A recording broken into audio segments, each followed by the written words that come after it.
الصلاة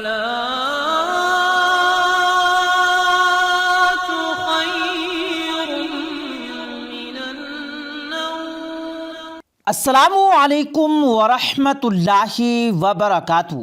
پیارے دوستو، 5 عورتوں نے تنہا جب ایک مرد کا جنازہ پڑھا تو کیا معجزہ رونما ہوا، اور عورتوں کی یہ معجزہ دیکھ کر دوڑیں کیسے لگ گئی، یہ تمام تر جاننے کے لیے ویڈیو کو آخر تک ضرور دیکھے گا، اور اس ویڈیو کو لائک کرتے ہوئے چینل کو سبسکرائب کرنا بھی مت بھولیے گا، اور یاد سے بیل آئیکن کو ضرور پریس کر دیجیے گا تاکہ ہماری مزید دلچسپ ویڈیو بر وقت آپ تک پہنچتی رہے۔ آئیے دوستو، اب اس عجیب و غریب واقعے کے بارے میں آپ کو سناتے اور دکھا دیتے ہیں۔ یہ واقعہ پیارے دوستو سکم کے ایک گاؤں کا بتایا جا رہا ہے، جہاں ایک مسلمان شخص رہتا تھا جس نے 5 شادیاں کر رکھی تھی۔ اس شخص کا نام نصیر الدین تھا۔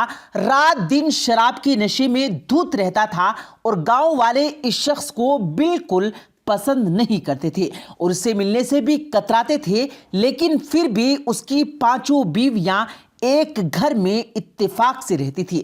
ان میں سے 2 عورتوں سے نصیر نے اس لیے نکاح کر رکھا تھا کہ وہ بے سہارا تھی۔ شراب پینے کی عادت کے علاوہ نصیر اپنی بیویوں کے حق میں بہت اچھا تھا۔ زیادہ شادیوں کی ایک اور وجہ یہ بھی تھی کہ نصیر کی اولاد نہیں تھی، وہ خود اکلوتا تھا، اور یہ بھی اس کو دکھ تھا کہ اس کی نسل یہیں رک جائے گی، آگے نہیں بڑھے گی۔ مگر پیارے دوستو، 5 شادیوں کے باوجود اس کے یہاں اولاد نہ ہو پائی۔ شراب کی زیادتی کی وجہ اس کا جگر ختم ہوتا جا رہا تھا، اور 60 سال کی عمر میں وہ 4 پائی سے جا لگا تھا، بیمار رہنے لگا، مگر پھر بھی شراب نہیں چھوڑی۔ اس کی بیویاں بہت پریشان تھی، ان کے منع کرنے کے باوجود نصیر شراب پینا نہیں چھوڑتا تھا۔ ایک رات پیارے دوستو ہوا کچھ یوں کہ اس نے حد سے زیادہ شراب پی لی اور سو گیا۔ جب اس کی ایک بیوی نے اسے جگایا تو وہ نہ جاگا۔ غور کرنے پر پتا چلا کہ اس کی سانسیں بھی نہیں چل رہی ہیں۔ سبھی بیویاں اکٹھی ہو گئی، اور جب دیکھا کہ وہ مر چکا ہے تو چیخنے اور چلانے لگی، کیونکہ نصیر کی نہ سانسیں چل رہی تھی اور نہ دل کی دھڑکن چل رہی تھی۔ اب پیارے دوستو، مسئلہ یہ تھا کہ اس کے کفن دفن کا انتظام کیا جائے۔ انہوں نے گاؤں والوں کو مطلع کیا، بتایا، مگر گاؤں والے تو اس شخص سے پہلے ہی بیزار تھے۔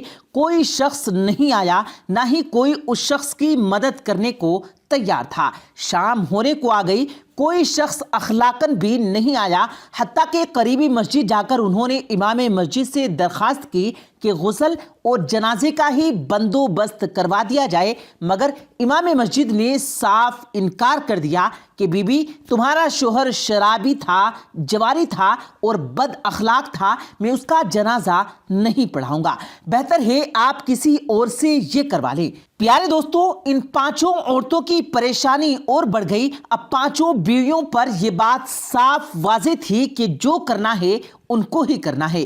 بہرحال انہوں نے چاروں ناچار کفن اور قبرستان میں قبر کا بندوبست کیا، اور اپنی ایک جاننے والی قریبی گاؤں کی عورت جو ایک مدرسے میں عالمہ تھی، ان کو بلوایا اور ان کی ساری صورتحال سے آگاہ کیا۔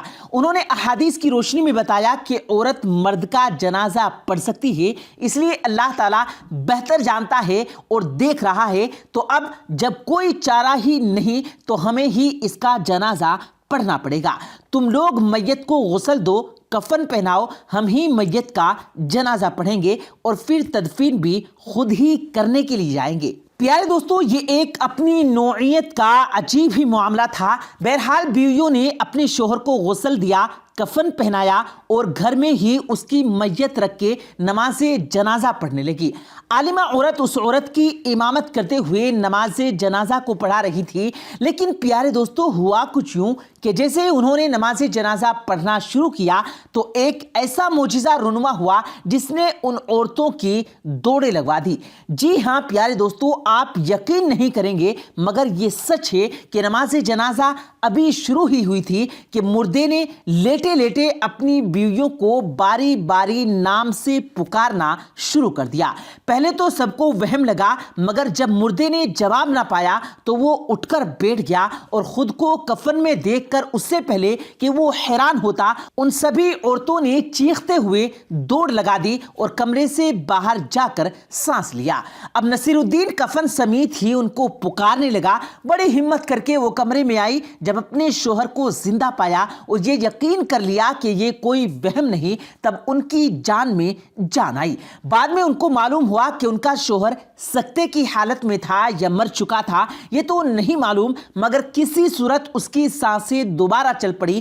انہوں نے اپنے شوہر کو سارا ماجرا سنایا اور نصیر نے جب یہ سنا کہ اس کے تو جنازے پر آنے کو کوئی تیار نہیں تھا تو وہ رونے لگا۔ اس نے اسی وقت اللہ کی بارگاہ میں رو رو کر توبہ کرنی شروع کر دی اور ارادہ کر لیا کہ وہ پورے گاؤں کے ہر شخص کے پاس جائے گا اور جن کا بھی جانے یا انجانے میں اس کی وجہ سے دل دکھا، ان سے پاؤں پکڑ کر معافی مانگے گا، شراب سے توبہ کر لے گا، نماز شروع کر دے گا۔ اور وہ موت کو قریب سے دیکھ چکا تھا، جان گیا تھا شاید اس کو یہ مہلت اللہ تعالیٰ نے اس لیے عطا کی کہ وہ باہر جتنا بھی برا تھا، شرابی تھا، جواری تھا، لیکن وہ بیویوں کے حق میں اچھا تھا اور دو ایسی عورتوں کی بھی کفالت کرتا تھا اور ان کو اپنے نکاح میں لے رکھا تھا جو بے سہارا تھی، ان کا دنیا میں کوئی نہیں تھا۔ دوستو یقین جانیے کہ بڑے ہی خوش نصیب ہوتے ہیں وہ شخص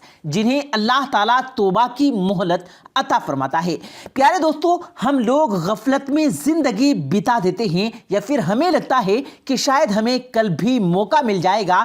آج گناہ یا غلطی اگر سرزد ہو بھی چکی ہے اور ہم جانتے ہیں کہ ہم غلط ہیں تو بھی غفلت میں رہتے ہیں، تو بھی ہمیں توبہ کرنے کی توفیق نہیں ملتی، جبکہ یقین جانیے کل آپ کو موقع ملے یا نہ ملے کسی کو کچھ پتہ نہیں کہ کون سا لمحہ آخری ہو۔ ساتھیوں، ہر کسی کو موقع نہیں دیا جاتا اور کب واپسی کا حکم صادر ہو جائے اور آنکھیں بند ہو جائیں، اس سے پہلے ہماری آنکھیں کھولنا بہت ضروری ہے۔ ہر لمحہ آخری سمجھ کر اگر جیا جائے دوستو تو شاید ہر لمحہ ہی توبہ کا ہوگا۔